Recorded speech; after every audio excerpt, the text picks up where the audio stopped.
and are trying to expand their reach. These are not opinions to be debated. These are facts to be dealt with. That is a hot statement. You know, Pat, I was just over there in Egypt with my wife, and I got to tell you, there's still smart people who you would normally respect in Egypt who believe somehow the pro-Israeli people, the Jewish people of this world, somehow carried out 9/11. They believe it. Mm-hmm. Well, let me say, and he said, no way, it was Al-Qaeda, it was the enemy that did it, it wasn't some conspiracy, and he said, those are facts. It's hard to believe we have to sell this stuff. Yes, and he said it in the heart of the place where there are 9/11 deniers, just as he took on Holocaust deniers in the speech.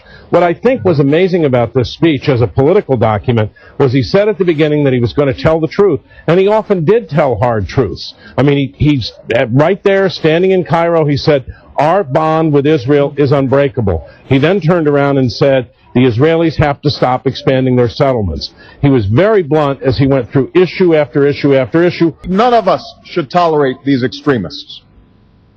They have killed in many countries. They have killed people of different faiths, but more than any other, they have killed Muslims. Their actions are irreconcilable with the rights of human beings, the progress of nations, and with Islam.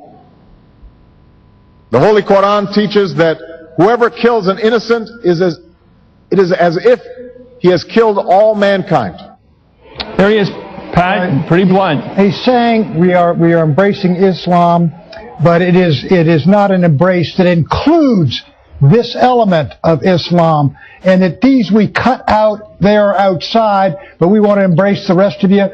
America's strong bonds with Israel are well known.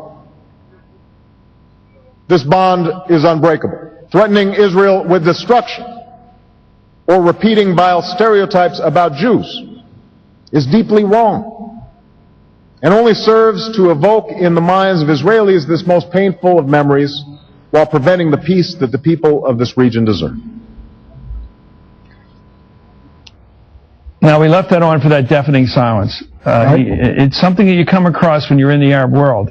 Even among sophisticated people, they don't want to give any love to Israel. Chris, let me tell you, if you had a referendum in the entire Arab world, they would probably vote 90-10 to throw Israel and all its people right into the sea. There's no question about it, especially after the Lebanon and the Gaza wars. There simply is no support. But he did the right thing in saying, this is our policy. What's remarkable is not the lack of applause, but that an American president went into the heart of Cairo, went to that audience, and said this. The speech was brilliantly constructed because right after he said that, he also said, we recognize the right of the Palestinian people to a state, and Israel has to stop expanding its settlements. In that sense, it was the architecture of the speech worked for the president. It was also culturally a sensitive speech, not only the use of Arabic, but the quotations from the Quran. He went from giving a very pro-Israeli speech, powerful speech, to making an equally powerful case for why there has to be respect for the Palestinian people, including the creation of a Palestinian state. Here's the president again. On the other hand, it is also undeniable that the Palestinian people, Muslims and Christians, have suffered in pursuit of a homeland. For more than 60 years, they've endured the pain of dislocation. So let there be no doubt, the situation for the Palestinian people is intolerable. And America will not turn our backs on the legitimate Palestinian aspiration for dignity, opportunity, and a state of their own. So he's going head-to-head with Bibi Netanyahu here, the Likud bloc. He's basically saying to the Lieberman forces, the people, not our Lieberman, but their Lieberman in Israel, the far-right forces in Israel who say, basically, take over the West Bank and eventually find some way of getting the Arabs out of there. He's saying, no, they live there. It's an intolerable situation. They deserve a state. He's claiming. By the way, Pat, it seems to me that Israel, as a public, as a general, as a society, including his friends here, know that in the long run, occupation is lethal. You can't keep occupying hostile peoples forever. The problem is that Bibi is either going to have to defy the President of the United States, or he's got to defy the people he put him into office, including Lieberman, and including the right wing of his own party. I think Bibi Netanyahu has a chance in history here. I watched him this. He does not want to be a three-time loser. He's been knocked out twice. No, you say cave because you don't want him to. I want him to make a deal. I'm not saying go ahead and make my day.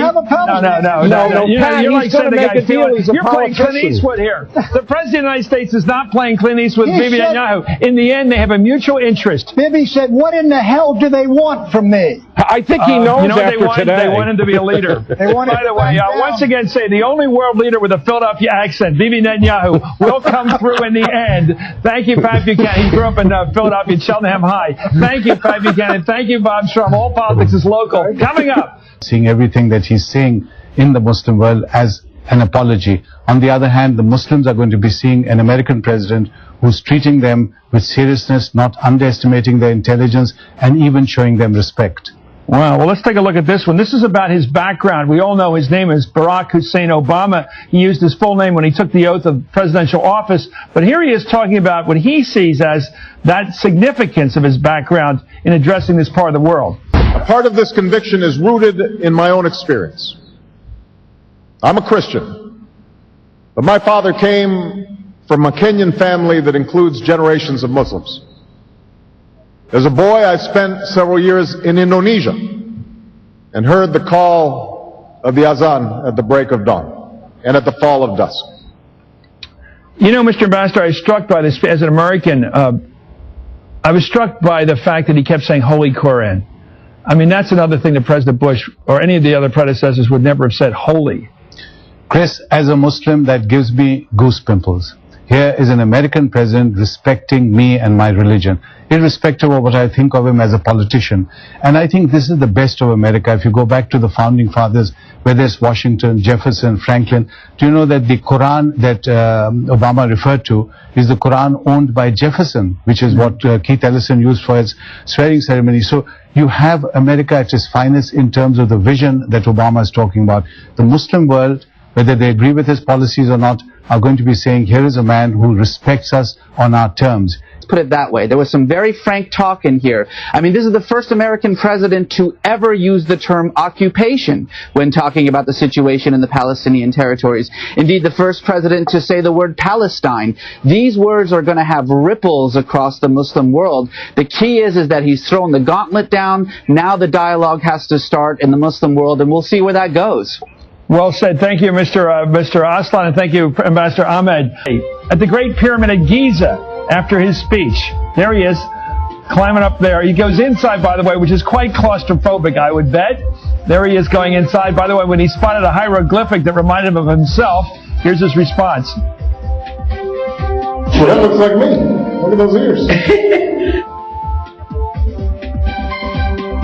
The hieroglyphic that the president saw, there it is. It looks like him a little bit, doesn't it? Anyway, a lighter moment in an otherwise serious day in Cairo. We'll be right back with Hardball after this. President Obama this morning echoed his Secretary of State by firmly rejecting the legitimacy of those continued Israeli settlements. And who would have thought these former rivals who just 1 year ago were battling it out for the nomination could now mirror each other in words and in action, seamlessly and without room for reproach? Could there be a stronger face of American unity in the quest for peace and security? And so tonight I hereby bestow to Secretary Clinton her latest Hardball Award. I say latest because she's the only person to get the award twice.